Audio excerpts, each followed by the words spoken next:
Good morning. Welcome to the class. So last class ಅಲ್ಲಿ importance objectives of investment ಎಲ್ಲ ನಾವು ನೋಡ್ಕೊಂಡ್ಬಂದ್ವಿ. So come back to in this class investment avenues ಅಥವಾ investment alternatives. ಎಲ್ಲೆಲ್ಲ ನಾವು investment ಮಾಡ್ಬೋದು, what are the alternatives will be available for. ಅಂದರೆ ಏನು, ಸೇವಿಂಗ್ಸ್ ಮಾಡಿರ್ತೀವಿ, ದುಡ್ಡು everything I am not going to spend, ಎಲ್ಲ ಇನ್ಕಮ್ನ ನಾನು ಸ್ಪೆಂಡ್ ಮಾಡೋದಿಲ್ಲ, some amount I will keep it aside. So ಇದರಲ್ಲಿ ಯಾವ್ಯಾವ ಅಮೌಂಟ್ನ ನಾನು ಏನು ಮಾಡ್ಬೋದು, ನೆಕ್ಸ್ಟ್ ನನ್ನ ಹತ್ರ ಇರೋ ದುಡ್ಡು ನಾನು ಎಲ್ಲೆಲ್ಲೆಲ್ಲ ಇನ್ವೆಸ್ಟ್ಮೆಂಟ್ ಮಾಡ್ಬೋದು, ಯಾವ್ಯಾವುದೆಲ್ಲ ಆಲ್ಟರ್ನೇಟಿವ್ಸ್ ಇದೆ ಅಂತ ಹೇಳಿಬಿಟ್ಟು. So come back to the problem of surplus give rise to question of where to invest. So have a money but where to invest, how much to invest, then where to invest, how much to invest, what time to invest, ಎಲ್ಲ ಈ questions ಎಲ್ಲ ಇದೆ. ನಾವು variety of investment avenues are alternatives are available according to the needs of the investor. So whatever the, whenever he need money or when he don't need money or what time, and less interest means more return, less return, moderate return, like this only. All this combination is also every type of investor. So means investment alternatives will be suitable for every type of individual investor. So who wanted to take a more risk, those type of investments is also there. Who don't want to take a more risk, those type of investment is also there. So much of alternatives are there, but which all those that we are going to discuss in this class. So next, come back to, so in the investment alternatives we have three categories: security form of investment, non-security form of investment, and physical asset. So here we come back to security form of investment. We call security form of investment is nothing but having a high level of liquidity. Very soon you can convert your investment into cash. ಅದನ್ನು ನಾವು liquidity ಅಂತ ಹೇಳ್ತೀವಿ. ಎಷ್ಟು ಬೇಗ ನಿಮ್ಮ ಅಸೆಟ್ನ ನೀವು cash ಆಗಿ convert ಮಾಡ್ಬೋದು. ಸೊ ಲಿಕ್ವಿಡಿಟಿ ಜಾಸ್ತಿ ಇದ್ದರೆ, if it is high, that we call it as a security form of investment. Non-security form of investment is also there. Physical asset is also there. So one by one I will explain. Come back to next, security form of investment. We have a first one, government security. So government securities ಅಲ್ಲಿ ಯಾವ್ಯಾವುದೆಲ್ಲ ಬರುತ್ತೆ ಅಂತ. So in the type of government securities we have a treasury bills, money market instruments ಇದೆ. Some are not government security, but still I am explaining here. You can take it up.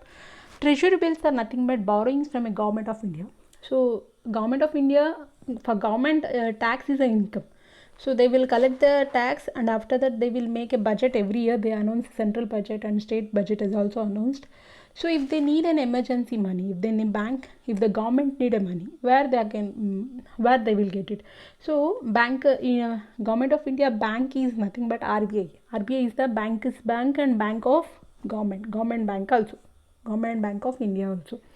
So that's why whenever they need a money through the RBI, they will issue a treasury bill. So treasury bill is nothing but a borrowings from government of India. Government of India borrow ಮಾಡೋದನ್ನು ನಾವು treasury bills ಅಂತ ಹೇಳ್ತೇವೆ, which will be issued at a discount and redeemed at a par ಅಂತ. ಅಂದರೆ 100 ರೂಪಾಯಿ ಇದ್ದರೆ, for example 100 is the face value of the treasury bill, it will be sold at ₹98 and it will be maturity value, means after the maturity you will get ₹100. So ಇವಾಗ ನೀವು purchase ಮಾಡೋದು 98 ರೂಪಾಯಿಗೆ, but ನಿಮಗೆ ಏನು ಆಮೇಲೆ ಸಿಗೋವಂಥ ದುಡ್ಡು 100 ರೂಪಾಯಿ. ಎಷ್ಟು ದಿನಕ್ಕೆ ಟ್ರೆಷರಿ ಬಿಲ್ನ ಇಶ್ಯೂ ಮಾಡ್ತಾರೆ ಅಂತ, ಯೂಶಲಿ 3 ಟರ್ಮ್ಸ್ ಇದು usually 3 types it is the 3 usually 91 days, 182 days and 364 days. So these are the 3 tenures which will be used to borrow through treasury bills. It will be issued from government of India. So that's the one of the instrument. Ready market will be there. So here only the institutional investor, only bank can invest, not all. No, individuals cannot go and invest, only the institutions can go and invest. Next, come back to commercial paper. What is it? It is a promissory note issued by a joint stock company. It is not by the government company, sorry, it is by a private companies only. Commercial paper, promissory note. Okay, promise means what? I promise means I am ready to do this ಅಂತ, ಅಂದರೆ ನಾನು ಇದನ್ನು ಮಾಡ್ತೀನಿ ಅಂತ ಹೇಳಿ promise ಮಾಡ್ತೀವಿ. So this is the promissory note issued by the joint stock company, that we call it a commercial paper. Okay, and then in this commercial paper also only this will be issued by the joint stock companies only, whoever will be interested they can go and buy. This is also for a short term directly or indirectly or through a merchant bank or through a bank, and maturity will be only 3 to 6 months, not more than that. And it will be also sold on a discount, redeemed at a par. Treasury bill ಹೇಗೆ issued 90, ಇಲ್ಲೂ ಕೂಡ ಏನು ಮಾಡ್ತಾರೆ ಅಂದರೆ certificate of commercial ಪೇಪರಲ್ಲಿ issue ಮಾಡಿದಾಗ 95 ರೂಪಾಯಿ, ಮೆಚುರಿಟಿಗೆ 100 ರೂಪಾಯಿ. ಗೊತ್ತಾಯ್ತಲ್ಲ? ಟ್ರೆಷರಿ ಬಿಲ್ ಮತ್ತು ಕಮರ್ಷಿಯಲ್ ಪೇಪರ್ ಎರಡೂ ಕೂಡ ಅದನ್ನು ಸೇಲ್ ಮಾಡೋದು 98 ರೂಪಾಯಿ 95 ರೂಪಾಯಿ ಅಂತ ತಿಳ್ಕೊಳ್ಳಿ. ನಿಮಗೆ ಮೆಚುರಿಟಿ ಆದಾಗ 100 ರೂಪಾಯಿ ಕೊಡ್ತಾರೆ. ಅದನ್ನು ನಾವು ಕಮರ್ಷಿಯಲ್ ಪೇಪರ್ ಅಂತ ಹೇಳ್ತೇವೆ.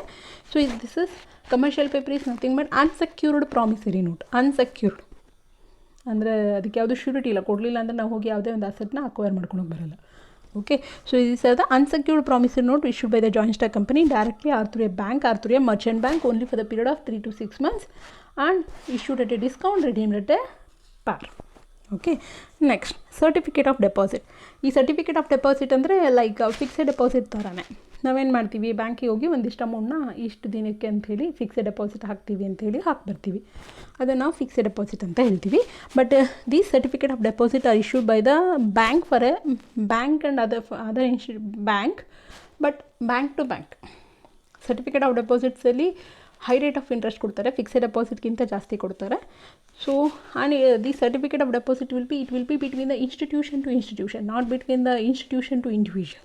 ಫಿಕ್ಸೆಡ್ ಡೆಪಾಸಿಟ್ದಾಗೆ ಹೋಗಿ ಸರ್ಟಿಫಿಕೇಟ್ ಆಫ್ ಡೆಪಾಸಿಟ್ನ ಇಡೋಕ್ಕೆ ಬರೋದಿಲ್ಲ. ಯಾಕೆ ಅಂತಂದರೆ one certificate of deposit it will be minimum it will start from 10 lakh.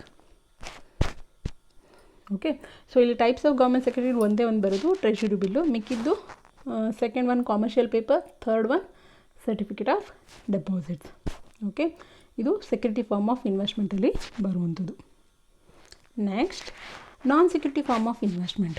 ಏನಿದು non security form of investment ಅಂದರೆ ಅಂತ ಹೇಳಿಬಿಟ್ಟು ಏನಂತಂದರೆ ಇಟ್ ವಿಲ್ ನಾಟ್ ಬಿ, ಎಲ್ಲಿ ನೀವು ಯಾವುದನ್ನೇ ನೀವು ನಾನ್ ಸೆಕ್ಯೂರಿಟಿ ಅಂತಂದರೆ you can not trade it in the market.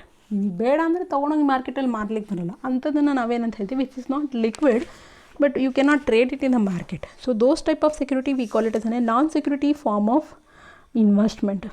Okay, there is no ready market for these instruments and it cannot be transferred from one person to a third party, and that's why it is called as a non security form of investment ಅಂತ ಹೇಳ್ತೇವೆ. Okay, so ಇದರಲ್ಲಿ ಯಾವ್ಯಾವುದೆಲ್ಲ ಬರುತ್ತೆ, bank deposit ಬರುತ್ತೆ. Next bank deposit, post office small scheming ಅಥವಾ post office schemes ಅಂತ ಹೇಳ್ಬೋದು. ಆಮೇಲಿಂದ ಇನ್ಶೂರೆನ್ಸ್. ಸೊ ಈ ಮೂರು ಕೂಡ ನಾನ್ ಸೆಕ್ಯೂರಿಟಿ ಫಾರ್ಮ್ ಆಫ್ ಇನ್ವೆಸ್ಟ್ಮೆಂಟಲ್ಲಿ ಬರುತ್ತೆ. ಓಕೆ, ಬಟ್ ಆದರೆ ಇಲ್ಲಿ ನೆಕ್ಸ್ಟು ನಾನು ಬ್ಯಾಂಕ್ ಡೆಪಾಸಿಟ್ ಬಗ್ಗೆ ಮಾತ್ರ ಹೇಳ್ತಾ ಇದ್ದೀನಿ. So come back to bank ಡೆಪಾಸಿಟಲ್ಲಿ ಎರಡು ಥರ ಇದೆ, ಒಂದು ಫಿಕ್ಸೆಡ್ ಡೆಪಾಸಿಟ್, ಇನ್ನೊಂದು recurring deposit. So we go to bank, we keep our money with a fixed rate of interest for a period of 1 year, 6 months, 4 years, 2 years, 5 years, more than 5 years also we keep. That we called as a fixed deposit. Everyone, all of you know, I think so. ಈಗ fixed deposit interest ಬಂದುಬಿಟ್ಟು 5 to 6% ಒಳಗಡೆ ಇದೆ. ಯಾಕೆಂದರೆ market down ಆಗಿರೋದ್ರಿಂದ interest rate ಕೂಡ down ಆಗಿದೆ. Corona ಬಂದಾಗಲಿಂದ interest rate down ಇದೆ. ಅದಕ್ಕಿಂತ ಮುಂಚೆ 8.5, 8.3 ಎಲ್ಲವರೆಗೂ ಇತ್ತು. ಬಟ್ ಆದರೆ ಈಗ ನೀವು ಎಲ್ಲೇ ಹೋದರೂ ಕೂಡ ಇನ್ವೆಸ್ಟ್ಮೆಂಟ್ ಇಂಟ್ರೆಸ್ಟ್ ರೇಟು ತುಂಬ ಕಡಿಮೆ ಇದೆ. ನಿಮಗೆ ಕೋಆಪ್ರೇಟಿವ್ ಸೊಸೈಟೀಸಲ್ಲಿ ಜಾಸ್ತಿ ಸಿಗ್ಬೋದು. But come back to bank ಅಂತಂದಾಗ ಕೋಆಪ್ರೇಟಿವ್ ಬ್ಯಾಂಕಲ್ಲಿ ಜಾಸ್ತಿ ಸಿಗುತ್ತೆ. ಬಟ್ ಆದರೆ ನೀವು ಯಾವುದಾದ್ರೂ ನ್ಯಾಷನಲೈಸ್ ಬ್ಯಾಂಕ್ ಅಥವಾ Vijaya banks, state bank of ಎಲ್ಲೇ ಹೋದರೂ ಕೂಡ ನಿಮಗೆ not more than 6% you will not get it anywhere. 6%ಗಿಂತ ಜಾಸ್ತಿ ಇಂಟ್ರೆಸ್ಟ್ ರೇಟ್ ಈಗ ಸಿಗ್ತಾ ಇಲ್ಲ. Next come back to recurring deposit ಅಂತ ಬರುತ್ತೆ. ರೆಕರಿಂಗ್ ಅಂತಂದರೆ ಎವ್ರಿ ಮಂತ್ ನಾನು ಒಂದೇ ಸತಿ ಫಿಕ್ಸ್ಡ್ ಡೆಪಾಸಿಟ್ ಹಾಕೋಬದಲು every month I will pay 1000 rupees, 1000 rupees, 1000 rupees, 1000 rupees for the period of 2 years, for the period of 1 year. Within 1 year ಬರೋದನ್ನು ನಾವು short term securities ಅಂತ ಹೇಳ್ತೀವಿ. ಜಾಸ್ತಿ ಬೇಕಂದ್ರೆ ಮಾಡ್ಕೋಬೋದು. ಮೋರ್ ದೆನ್ 5 years ಕೂಡ ಇರುತ್ತೆ ಇದರಲ್ಲಿ. 1 year ಒಳಗಡೆ ಮಾಡಿದ್ರೆ ಶಾರ್ಟ್ ಟರ್ಮ್, 1 yearಗಿಂತ ಜಾಸ್ತಿ ಮಾಡಿದ್ರೆ ಲಾಂಗ್ ಟರ್ಮ್ ಅಂತ ಹೇಳ್ತೀವಿ. ಮಂತ್ಲಿ ಇಷ್ಟು ದುಡ್ಡು ಅಂತ ನಾವು ಹಾಕ್ತಾ ಹೋಗ್ತೀವಿ. ಸೊ ಬ್ಯಾಂಕಲ್ಲಿ ನಮಗೆ 2 ಥರ ಸಿಗುತ್ತೆ, ಒಂದು ಫಿಕ್ಸ್ಡ್ ಡೆಪಾಸಿಟ್, ಇನ್ನೊಂದು recurring deposits. Okay, so that's about the bank. But ಆದರೆ ಈ ಬ್ಯಾಂಕಲ್ಲೆಲ್ಲ ಇನ್ವೆಸ್ಟ್ಮೆಂಟ್ ಮಾಡೋದ್ರಿಂದ ಏನೆಲ್ಲ ಅಡ್ವಾಂಟೇಜಸ್ ಇದೆ ಅಂತಂದರೆ, ಫಸ್ಟ್ ಒನ್ ಈಸಿ ಆ್ಯಕ್ಸೆಸ್. ಯಾವಾಗ ಬೇಕಂದ್ರೂ ನಾವು ಆನ್ಲೈನ್ ಕೂಡ ಹೋಗಿ ಇನ್ವೆಸ್ಟ್ಮೆಂಟ್ ಮಾಡ್ಬೋದು. ಮತ್ತು ಈ ಬ್ಯಾಂಕೆಲ್ಲ ತುಂಬ ಏನು, ಈ ಇನ್ಶೂರೆನ್ಸ್ ಆದರೆ ನಾವು ಬೇರೆ ಕಡೆ ಹೋಗಬೇಕು, ತಾಲೂಕೆಲ್ಗೆ ಹೋಗಬೇಕು ಅನ್ನೋದೆಲ್ಲ ಇರುತ್ತೆ. ರೀಜನಲ್ಲೂ ಇರುತ್ತೆ, ಇಲ್ಲ ಅಂತ ನಾನು ಹೇಳೋದಿಲ್ಲ. But still bank will be having N easy access. ಎಲ್ಲ ತುಂಬ ಬ್ಯಾಂಕ್ಸ್ ಎಲ್ಲ ಆಪ್ರೇಟ್ ಮಾಡೋದ್ರಿಂದ ಬ್ಯಾಂಕು ಈಸಿ ಟು ಆ್ಯಕ್ಸೆಸ್, ನಾವು ಬೇಗ ಬ್ಯಾಂಕ್ ಎಲ್ಲಿದೆ ಅಂತ ನಾವು ಹುಡುಕೋದಕ್ಕೆ ಏನು ಕಷ್ಟಪಡೋದು ಬೇಕಾಗಿಲ್ಲ. ನೆಕ್ಸ್ಟ್ ಸೇಫ್ಟಿ ಆಫ್ ಇನ್ವೆಸ್ಟ್ಮೆಂಟ್, ಏನು the interest payable on the investment ಅಮ್ಮ ಸೇಫ್, ನಮ್ಗೆ ಎರಡೂ ಕೂಡ ಯಾವಾಗಲೂ ವಾಪಸ್ ಬರುತ್ತೆ. ಅದು ಮತ್ತು ಎಷ್ಟು ಹೇಳಿರುತ್ತೋ ಅಷ್ಟು ಅವ್ರು ಕೊಟ್ಟೇ ಕೊಡ್ತಾರೆ. ಓಕೆ, ಬಟ್ ಇದು ಏನು ತುಂಬ ಸುಪೀರಿಯರ್ ಅಂತ RBI ಇರೋದ್ರಿಂದ. ನೆಕ್ಸ್ಟ್ ಲಿಕ್ವಿಡಿಟಿ, ಏನಿದು liquidity, can you convert your investment into cash ಅಂತ. ಎಸ್, ಬಟ್ ಆದರೆ ಏನಂತಂದರೆ ಇಲ್ಲಿ ಲಿಕ್ವಿಡಿಟಿ ಮೆರಿಟ್ ಅಂತಂದರೆ ನೀವು ಮಾಡ್ಕೋಬೋದು, ಬಟ್ ಆ ಇಂಟ್ರೆಸ್ಟ್ ರೇಟ್ ಸಿಗೋದಿಲ್ಲ.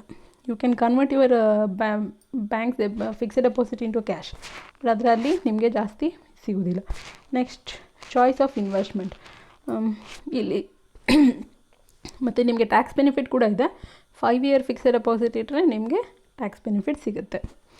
ಸೆಕ್ಷನ್ 80Cಯಲ್ಲಿ ನಾವು ಟ್ಯಾಕ್ಸ್ ಬೆನಿಫಿಟ್ನ ಹೋಗ್ಬೋದು. ಡಿಡಕ್ಷನ್ಸ್ ಅಂಡರ್ ಸೆಕ್ಷನ್ 80Cಯಲ್ಲಿ ಬ್ಯಾಂಕ್ ಡೆಪಾಸಿಟ್ ಕೂಡ eligible. That is one benefit. Choice of investment ಅಂತ, ಸೊ ಏನಂತಂದರೆ ಮೆನಿ ಸ್ಕೀಮ್ಸ್ ತುಂಬ ಸ್ಕೀಮ್ಸ್ ಇರುತ್ತೆ. ಯಾರ್ಯಾರಿಗೆಲ್ಲ ಎಷ್ಟೆಷ್ಟಕ್ಕೆ ಬೇಕೋ ಅಷ್ಟಕ್ಕೆ ಅವರೆಲ್ಲ ಇದು ಮಾಡ್ಕೋಬೋದು. ಸ್ಯಾಲ್ರಿಡ್ ಪೀಪಲ್ಗಿರುತ್ತೆ, ರಿಟೈರ್ಡ್ ಪೀಪಲ್ಗಿರುತ್ತೆ, ಹೌಸ್ ವೈಫ್ಸ್ ಕೂಡ ಸೇವ್ ಮಾಡ್ಬೋದು, ಯಾರು ಬೇಕಂದರೂ ಸೇವ್ ಮಾಡುವಂಥದ್ದು. ಮತ್ತು ಇಲ್ಲಿ ಪ್ರೊಸೀಜರು ತುಂಬ ಲೆಸ್. ನಾವು ಹೋಗಿ ಒಂದು ಫಾರ್ಮ್ ಫಿಲ್ ಮಾಡಿ ಫೋಟೋ ಕೊಟ್ಟು ಸೈನ್ ಮಾಡಿ ಬಂದರೆ will get N FD certificate. Okay, so these are the merits of bank deposit. Demerits ಏನು? ಡಿಮೆರಿಟ್ಸು ಲ್ಯಾಕ್ ಆಫ್ ಲಿಕ್ವಿಡಿಟಿ, ಜಾಸ್ತಿ ಇದು ಮಾಡೋದಕ್ಕೆ ಬರಲ್ಲ, ಅದು ಬೇಗ ಎನ್ಕ್ಯಾಶ್ ಮಾಡೋಕ್ಕೆ ಬರಲ್ಲ. ಕೊಟ್ಟು ವಾಪಸ್ ಇಸ್ಕೋಬೋದು, ಬಟ್ ಆದರೆ ಇಂಟ್ರೆಸ್ಟ್ ರೇಟ್ ಇದಾಗುತ್ತೆ ಅಂತ. ಸೊ ಇದರಲ್ಲೇ ಬ್ಯಾಂಕಿಂಗ್ ಇದು ಬರುತ್ತೆ. ಸೊ ನಾನು ಲಾಸ್ಟ್ ಹೇಳಿದ್ದು ಬ್ಯಾಂಕ್ ಡೆಪಾಸಿಟ್ ಬಗ್ಗೆ. ಸೊ ಇದರಲ್ಲೇ ನಾನ್ ಬ್ಯಾಂಕಿಂಗ್ ಫೈನಾನ್ಷಿಯಲ್ ಕಂಪ್ನೀಸ್ ಅಂತ ಹೇಳ್ತೀವಿ. ಏನಿದು ನಾನ್ ಬ್ಯಾಂಕಿಂಗ್ ಫೈನಾನ್ಷಿಯಲ್ ಕಂಪ್ನೀಸ್ ಅಂದರೆ they are not given a licence to do banking activity. ಅವ್ರಿಗೆ ಬ್ಯಾಂಕಿಂಗ್ ಆ್ಯಕ್ಟಿವಿಟಿ ಮಾಡೋದಕ್ಕೆ ಲೈಸೆನ್ಸ್ ಇರೋದಿಲ್ಲ, but they will be existing like ಏನಂತಂದರೆ they are also financial intermediaries, bank ಥರನೇ, but ಆದರೆ ದೇ ಆರ್ ಇನ್ವೆಸ್ಟ್ಮೆಂಟ್ ಬ್ಯಾಂಕ್ ಇರ್ಬೋದು, insurance companies ಇರ್ಬೋದು, ಅಥವಾ ಈ ಬಜಾಜ್ ಫಿನ್ ಸರ್ವಿಸ್ ಲಿಮಿಟೆಡ್ ಅವರೆಲ್ಲ ಲೋನ್ ಕೊಡ್ತಾರೆ ನೋಡಿ. ಓಕೆ, ಆ ಥರ Bajaj fund service, Tata capital, Mahindra, L&T capital, L&T Infotech limited. So ಈ ಥರ ನಂಬರ್ ಆಫ್ ಕಂಪ್ನೀಸ್ ಇದೆ. ಯಾವುದು ಶ್ರೀರಾಮ್, ಚೋಳಮಂಡಲಂ, ಈ ಥರ ಎಲ್ಲ ಇದೆಯಲ್ಲ, ಶ್ರೀರಾಮ್ ಚಿಟ್ಸ್ ಅಂತೆಲ್ಲ ಹೇಳ್ತೀವಲ್ಲ, ಅವನ್ನೆಲ್ಲನೂ ಕೂಡ ನಾವು ನಾನ್ ಬ್ಯಾಂಕಿಂಗ್ ಫೈನಾನ್ಷಿಯಲ್ ಕಂಪ್ನೀಸ್ ಅಂತ ಹೇಳ್ತೇವೆ. ಸೊ ಇವಾಗ non banking financial companies even they also accept ಡೆಪಾಸಿಟ್ಸ್ನೆಲ್ಲ ಈವನ್ ಅವರು ಕೂಡ ಕಲೆಕ್ಟ್ ಮಾಡ್ತಾರೆ. Even they also same rate of interest, ಅವ್ರದ್ದು ಕೂಡ ಜಾಸ್ತಿ ಇಲ್ಲ, 6% ಒಳಗಡೆ ರೇಟ್ ಆಫ್ ಇಂಟ್ರೆಸ್ಟ್ ಇರುವಂಥದ್ದು. ಓಕೆ, ಸೊ ಇದೆಲ್ಲ ಕೂಡ ಏನು ಸೆಕ್ಯೂರ್ಡ್, ಸೊ ಏನು ಈಗ ನಾನು ಹೇಳಿ ಇವತ್ತು ಈ ಇದರಲ್ಲಿ ಏನು ಸೆಕ್ಯೂರಿಟಿ ಫಾರ್ಮ್ ಆಫ್ ಇನ್ವೆಸ್ಟ್ಮೆಂಟ್ ಮತ್ತು non security form of investment. So ಇದಿಷ್ಟು ಕೂಡ. ಸೊ ಯಾವ್ಯಾವುದು ಗೌರ್ಮೆಂಟ್ ಸೆಕ್ಯೂರಿಟೀಸಲ್ಲಿ ಟ್ರೆಷರಿ ಬಿಲ್ ಬರುತ್ತೆ. ಅದಾದಮೇಲೆ second one commercial paper, third one certificate of deposit ಹೇಳಿದ್ದೀನಿ. ಸೊ ಏನಂದರೆ ಟ್ರೆಷರಿ ಬಿಲ್ಲು ಮತ್ತು ಕಮರ್ಷಿಯಲ್ ಪೇಪರ್ನ ಇಶ್ಯೂ ಮಾಡೋದು ಡಿಸ್ಕೌಂಟಿಗೆ, ಮೆಚ್ಯೂರ್ ಆಗೋದು ಫೇಸ್ ವ್ಯಾಲ್ಯೂಗೆ. ₹95 ಪರ್ಚೇಸ್ ಮಾಡಿದ್ರೆ ₹100 ಸಿಗುತ್ತೆ, ಅದನ್ನು ಡಿಸ್ಕೌಂಟ್ ಮತ್ತು ಮೆಚ್ಯೂರಿಟಿ ವ್ಯಾಲ್ಯೂ ಅಂತ ಹೇಳ್ತೇವೆ. Certificate of deposit issued by bank like fixed deposits only. So non security ಫಾರ್ಮಲ್ಲಿ ಬ್ಯಾಂಕ್ ಡೆಪಾಸಿಟ್ ಮತ್ತು ಪೋಸ್ಟ್ ಆಫೀಸ್ ಸೇವಿಂಗ್ಸ್ ಸ್ಕೀಮ್ಸ್ ಎಲ್ಲ ಬರುತ್ತೆ, ಮತ್ತು ಇನ್ಶೂರೆನ್ಸ್ ಇದೆ. ಸೊ ಬ್ಯಾಂಕ್ ಡೆಪಾಸಿಟಲ್ಲಿ ಫಿಕ್ಸ್ಡ್ ಡೆಪಾಸಿಟ್ ಮತ್ತು ರೆಕರಿಂಗ್ ಡೆಪಾಸಿಟ್ ಬರುತ್ತೆ. ಮತ್ತು non banking financial companies also even they also accept a fixed deposit. Okay, so ಇದಿಷ್ಟು ಕೂಡ ಏನು ಇನ್ವೆಸ್ಟ್ಮೆಂಟ್ ಅವೆನ್ಯೂಸಲ್ಲಿ ಸೆಕ್ಯೂರಿಟಿ ಫಾರ್ಮ್ ಆಫ್ ಇನ್ವೆಸ್ಟ್ಮೆಂಟ್ ಮತ್ತು ನಾನ್ ಸೆಕ್ಯೂರಿಟಿ ಫಾರ್ಮ್ ಆಫ್ ಇನ್ವೆಸ್ಟ್ಮೆಂಟಲ್ಲಿ. ಸೊ ನೆಕ್ಸ್ಟ್ ಕ್ಲಾಸಲ್ಲಿ ಫಿಸಿಕಲ್ ಅಸೆಟ್ಸಲ್ಲಿ ಯಾವ್ಯಾವೆಲ್ಲ ಬರುತ್ತೆ ಅಥವಾ ಬೇರೆ ಇನ್ನೇನೆಲ್ಲ ಆಲ್ಟರ್ನೇಟಿವ್ಸ್ ಇದೆ ಅಂತ ಹೇಳಿ ನೋಡೋಣ. Okay, so that's about a class, that's about the non-banking finance deposits. Thank you.